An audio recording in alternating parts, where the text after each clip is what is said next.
Olá, ouvintes do Lesbos Podcast.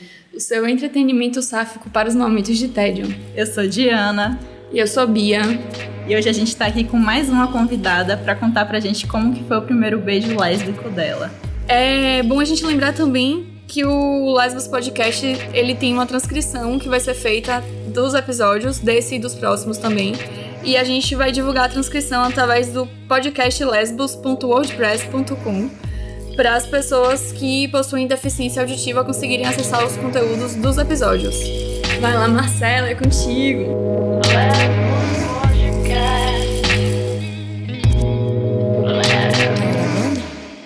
Oi, gente, tudo bom? Eu sou Marcela, tenho 28 anos, sou formada em bacharelado em artes, sou artista, musicista, autista, uma mulher lésbica e estou aqui para conversar com vocês como foi minha experiência, né? Um pouco tardia, mas foi uma experiência, né? Do meu primeiro beijo lésbico. Conta pra gente.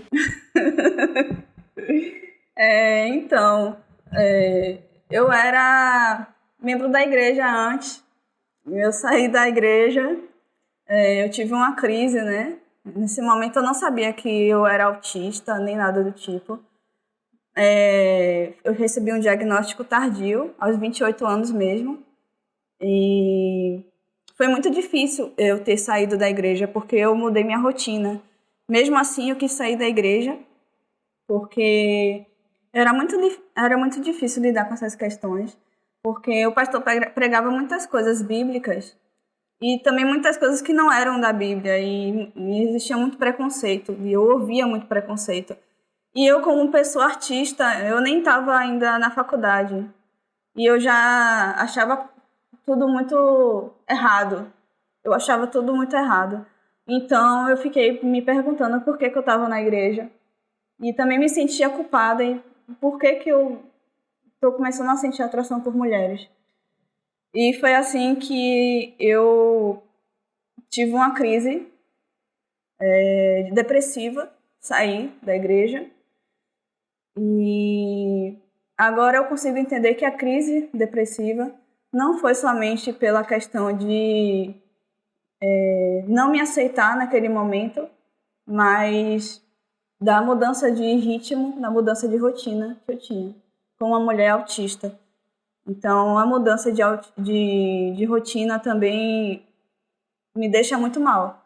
Depois eu melhorei, né? Entrei na faculdade, eu tinha 19 anos, e foi aí que aconteceu meu primeiro beijo. Foi uma pessoa que estudava comigo na faculdade, quando eu estudava bacharelado em artes. E aí, como é que foi? A gente quer saber da fofoca, a gente quer detalhes. Ai, meu Deus! Ai, socorro! Foi na Praça das Artes? Não. Foi na sala, foi o quê? Foi numa festinha da UFBA? Ai, gente, isso foi... Rapaz, interessante. Eu comecei a sentir atração por ela e eu não sabia como me expressar. Foi lá na UFBA, né? Ela era estudante e também trabalhava lá na UFBA. Ela era muito mais velha que eu. E eu comecei a sentir atração. Eu já sabia, né, que eu era lésbica, e já tinha me aceitado, já tinha passado pelo processo, né, já estava melhor dessa questão da depressão e tal. E aí eu fiquei, velho, o que eu faço? E ela gostava das mesmas coisas que eu. Eu comecei a perceber isso. Mas para me aproximar dela foi uma etapa muito difícil, porque eu sempre fui muito tímida. Eu sempre não sabia muito como conversar com as pessoas. E aí, por eu não conseguir conversar muito com as pessoas, eu consegui só começar a conversar com ela quando pediram para dividir em grupos de trabalho. Gente, isso tá parecendo uma comédia romântica. Aí, depois que a gente dividiu os grupos, que eu comecei a conversar com ela falando sobre outras coisas, né? E aí partiu disso, né? E eu não me lembro direito como que foi que deu, como é que chegamos lá e nos beijamos, mas eu lembro onde foi. Que assim, a gente estava fazendo um trabalho na casa dela, que era perto da UFBA. E aí aconteceu, né? E a gente se beijou e tal. E a sensação foi um alívio, assim, como se eu estivesse me reconhecendo como pessoa. Nossa, é isso mesmo que eu gosto. É isso mesmo. E tá tudo bem, tá tudo bem. Tá tudo mais do que bem, né, safada? Tá tudo bem. E antes mesmo de entrar em contato e falar com ela, eu já sentia atração olfativa por ela, ou seja, até o cheiro dela me atraía. Eu tenho hipersensibilidade sensorial, que é do autismo, né? E eu consigo ouvir muito mais agudo, as coisas muito mais altas, o cheiro muito mais aguçado, a comida tem texturas que eu não gosto, roupa eu não gosto de outro tecido sem ser algodão, por exemplo. Então, eu não consigo usar, simplesmente. Então, de longe eu já senti o cheiro dela. E eu ficava, meu Deus, que tortura. Gente, a sapatão sofre, viu? Meu Deus, que tortura, não tô aguentando. Porque eu mal falava com ela e já ficava sentindo atração pelo cheiro. Quando ela chegava de cabelo molhado. Aí batia o vento, meio crepúsculo, sabe? Batia o vento. Muito. Aí eu ficava, ai meu Jesus, o que eu faço? Sentindo em crepúsculo, cheiro de sangue, aqui é o cheiro de couro. Já chegava, já sentia, já ficava nervosa. Sinto o cheiro de couro, eu fico, Jesus, o que eu faço? A gente tem a resposta. Cola, minha filha. Minha filha. Então, foi muito boa, assim, sentir a sensação olfativa e poder beijar ela e tal. A gente se conheceu dessa forma, mas a questão é que o sapatão de primeira viagem, né, tem apaixonite. E eu comecei a me apaixonar por ela. E ela não, ela já era muito mais velha que eu e tal. E eu não tinha experiência alguma de sexo, nem nada do tipo. Acabou, no final, sendo assim. Ela não quis continuar ficando comigo, porque eu estava começando a gostar dela. E cada um seguiu seu rumo. E aí eu fiquei meio abatida, né? Claro, eu fiquei... Por quê? E aí, a mulher pós-banho chegando depois do rolê de separação afetiva. Era assim, era muito complicado. Porque assim, tinha acabado de ficar com ela e eu tinha disciplinas com ela. E fazer de conta que nada tinha acontecido era muito complicado, né? Era muito difícil pra mim. Mas eu também ficava assim, poxa, eu tenho que seguir um rumo. Eu vou fazer o quê? Aí eu ficava mais na minha e tal. Fiquei até um tempo, depois que eu terminei de ficar com ela, depois de eu parar de ver ela, ainda pegando o ônibus, eu sentia o cheiro do perfume dela. E eu ficava, isso é loucura. Que perfume é esse? Pelo amor de Deus. Eu ficava, Deus me livre. E era um pouco complicado nessa questão, né? Mas foi passando o tempo, eu fui mudando as prioridades, né? E eu fui crescendo mais, e psicologicamente também. E aí conheci outras pessoas, mas de primeira, inclusive foi quase uma primeira experiência sexual também com ela. Eu só não levei adiante porque eu não sabia muito o que fazer. Ela argumentou que queria, mas eu não sabia como eu ia começar. Olha, ela argumentou que queria. Ela argumentou que queria. Sirva, mulher. Bateu uma insegurança, né? Qual é a dica que você daria para as meninas que nunca se relacionaram sexualmente com mulheres, mas que aí, tipo, sentem aquela vontade assim, ficam na insegurança e não se jogam? Conversar com a pessoa, né? Se sentir na intimidade, falar para a pessoa que, olha, essa é a minha primeira vez, então eu não sei muito o que fazer.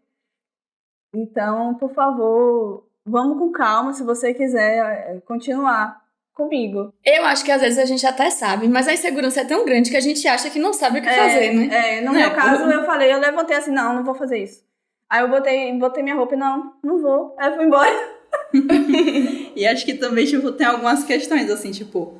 Primeiro que parece que quando você fala assim, eu sou sapatona, você tem que saber o mundo todo, porque senão aquilo ali não é válido, né? Então isso já gera uma certa insegurança pra gente que tá começando no rolê de ficar, eita, e aí? Mas e se eu não souber fazer direito, será que eu ainda sou sapatona? Será que vão confiscar minha carteirinha, né? Ainda mais assim, pesa quando é uma pessoa mais velha, né? Que você fica, ai meu Deus, ela é muito mais experiente do que eu. O que é que eu vou fazer com isso? Eu não vou fazer nada. Eu vou embora. Minha dica é aproveita pra aprender. É isso. Você acha que não sabe, você fala, meu bem, me ensina. Me ensina mesmo.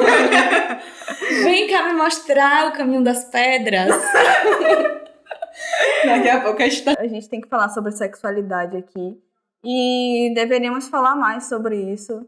A gente sempre foi muito... ensinaram muito a gente a ficar calada, né? Por muito tempo. Primeiramente por ser mulher e segundo por ser uma mulher lésbica. Então, não acho que a gente deveria se sentir assim culpada, né? Por algo que é nosso, que existe e que deve existir. E até isso que você estava falando aí, da gente também pensar, isso foi uma coisa até que eu estava pensando hoje mais cedo, assim, sobre como quando a gente é novinha, nesse rolê de estar se descobrindo, sapatão e tal, é muito fácil a gente cair num lugar de uma dependência emocional, por exemplo, assim, tipo, esse rolê de, meu Deus, meu primeiro beijo já tá ali me apaixonando, é muito também, tipo, de um certo lugar, assim, de solidão que a gente vive antes da gente conseguir preencher esse espaço que atravessa tantas coisas, mas primeiro atravessa primeiramente nesse lugar do romance e tal. E aí é muito fácil a gente querer preencher logo tudo com isso e ficar nesse lugar, né? Mas aí a gente tem que pegar as experiências para aprender e vamos lá, o mundo sapatão é muito maior do que a gente tá pensando, gente.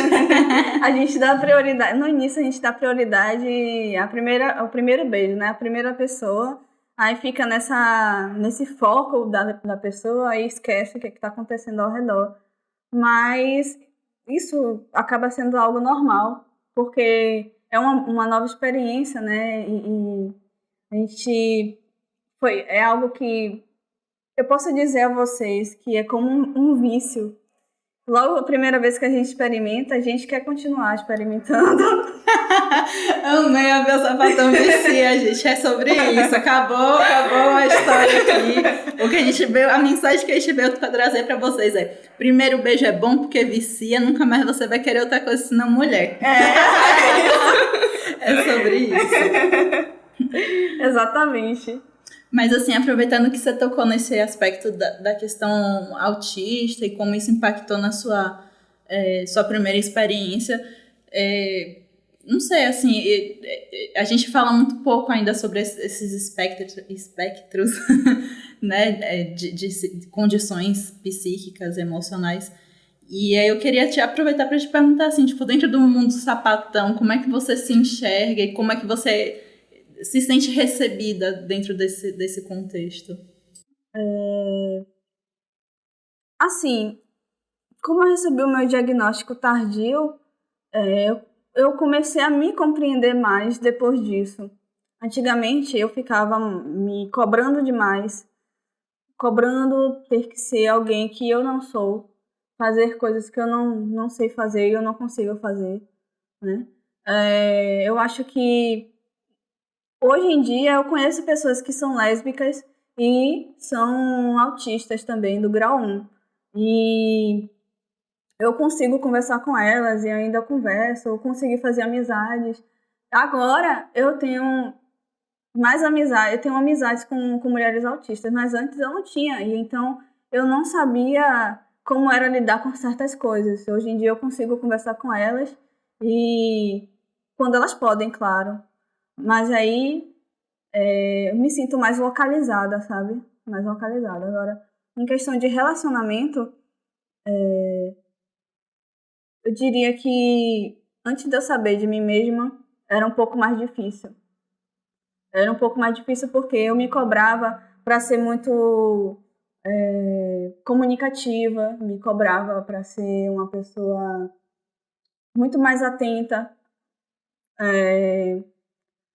Hoje em dia eu sei quais são os meus hiperfocos. Hiperfoco quais são, por exemplo, algo que você faz e que você se sente confortável em fazer e você faz constantemente. Por exemplo, eu tô com hiperfoco em uma série, eu não largo a série. Ela tava todo dia me ver. Ela minha namorada. Ah, isso que eu ia falar. Ela é Sami, gente, é a namorada de Marcela, que veio aqui acompanhar com a gente a gravação do podcast. Tá ali sentadinha, só ouvindo os podres de Marcela, que a gente tá bem aqui falando beijou na UFBA que eu vi. E ela ali sentada. Ai, beijei na UFBA, beijei várias pessoas, várias mulheres na UFBA. Depois que eu descobri, aproveitei que eu descobri que esse era o meu meio de chegar nas pessoas. Vamos fazer um grupo de trabalho. Eu odeio trabalho em grupo. Meu Deus, gente, olha, pega a técnica da sapatona. Vamos, fazer um trabalho em grupo. Vamos vir fazer um trabalho. Pode Se for duplo, então. Vem aqui na minha casa. Já tá pronta levando a tesoura. Ai, eu vou lá na tesoura. Ai, então, hoje em dia eu sei quais são meus hiperfocos. Como a série que eu tava falando, né? Sam, minha namorada, vê quase todo dia eu tô assistindo a mesma série. Eu fiquei assistindo Grey's Anatomy por muito tempo. Eu não conseguia parar de assistir Grey's Anatomy. Eu assisti todas as temporadas, menos essa última que relata sobre a Covid e dá gatilhos. Aí eu parei. Mas sobre meus hiperfocos, eu digo que com a minha primeira pessoa que eu beijei, eu tive um hiperfoco nela. Hoje eu posso dizer isso, porque eu estava muito concentrada nela e eu não conseguia pensar em outra coisa. Também era apaixonante, né? Mas eram as duas coisas juntas, né? Difícil separar, assim, quando você ainda não tem uma compreensão do que você tá passando, né? Pra você conseguir distinguir. E hiperfoco é isso. Você, por exemplo, tem hiperfoco em arte, em design e música. Então, quando eu era criança, aprendi a tocar piano. Bem criancinha. Eu tocava teclado na igreja. Aprendi violão, aprendi taiko, que é a percussão japonesa. E aprendi percussão. E eu tava começando a aprender violino. Então, hiperfoco é isso, entendeu? É quando você, desde nova, gosta de uma coisa, se sente confortável em uma coisa e quer, por todas as áreas, por todos os lados, continuar nesse foco. E se sente confortável nele, é como se estivesse numa bolha. Né? Quando prende a concentração, assim, aí às vezes você passa 10 horas fazendo uma coisa e achando que passou uma. Aí você vê e, passou 10 horas, caramba, tô aqui há 10 horas fazendo isso. Isso, inclusive, quando eu tô trabalhando ou tô assistindo série direto, eu esqueço de comer, eu esqueço de me alimentar. Então, tudo isso implica, né, numa relação com a mulher. Porque Sammy mesmo fica me falando, não, amor, vai comer. Às vezes eu tô tão concentrada que eu esqueço de me alimentar, ou então eu não percebo quando ela tá sendo irônica, eu não percebo quando alguma pessoa é maldosa comigo, eu não percebo nas relações lésbicas. Eu já tive muito relacionamento abusivo e eu não percebia. Depois que eu comecei a perceber, porque eu comecei a notar as coisas que eu passava, eu comecei a ler e eu passei por aquilo que ela falou. Ela disse que não tinha falado, mas ela falou, eu escrevi aqui no papel. E aí ficou mais fácil de compreender o que é que eu estava passando, né? É um pouco difícil, mas depois que a gente aprende a manejar, fica mais fácil. Sabe uma coisa que eu acho legal também de analisar? Como quando a gente tem, por exemplo, no caso da UFBA, que é um campus universitário, que existe espaço, né, para convivência entre os alunos.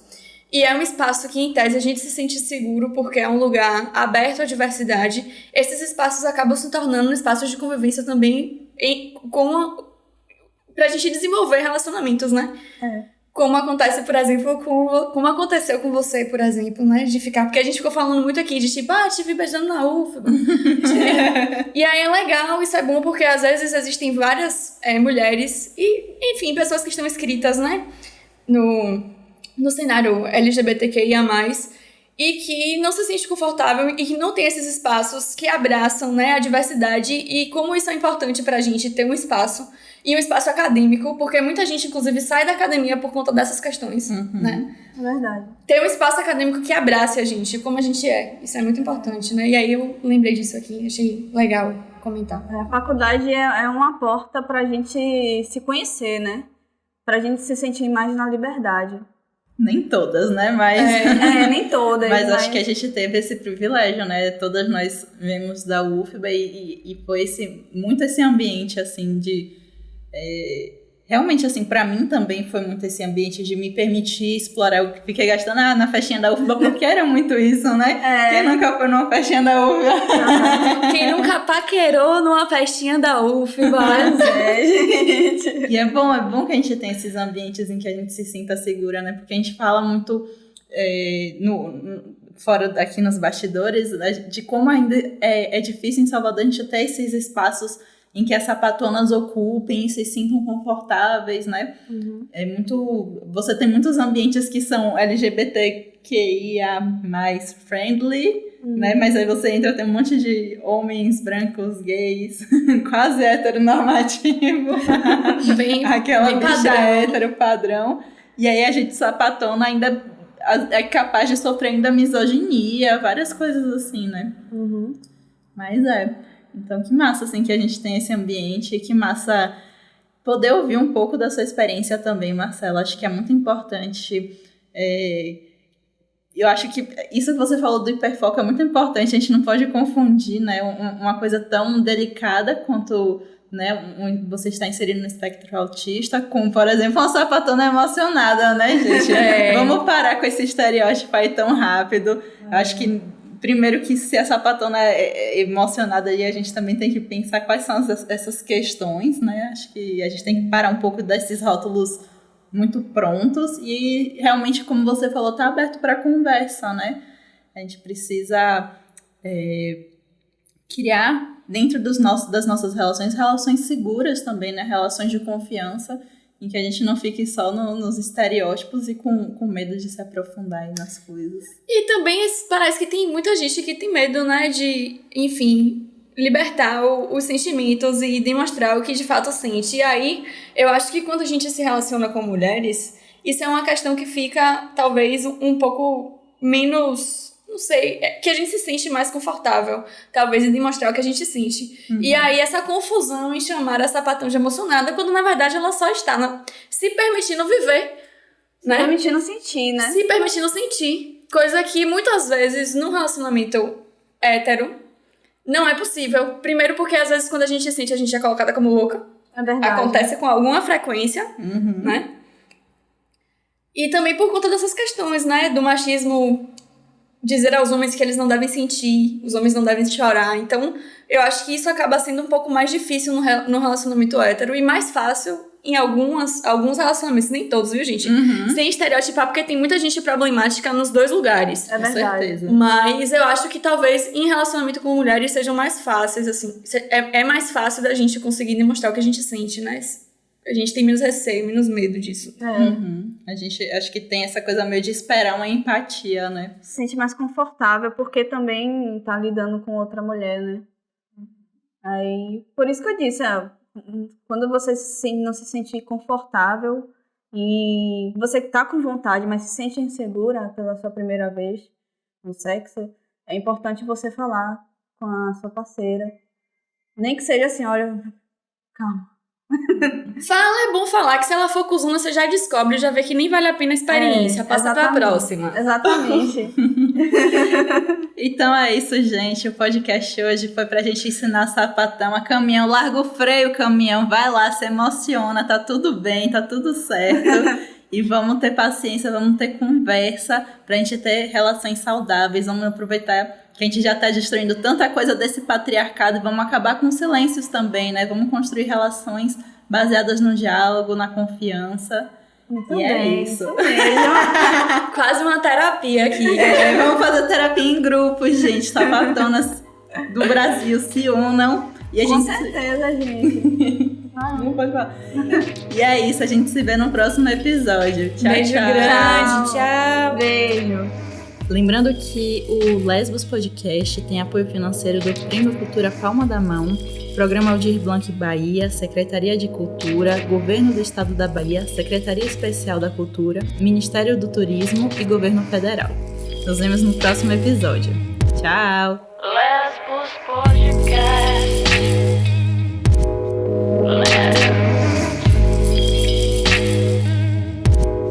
Lesbos Podcast.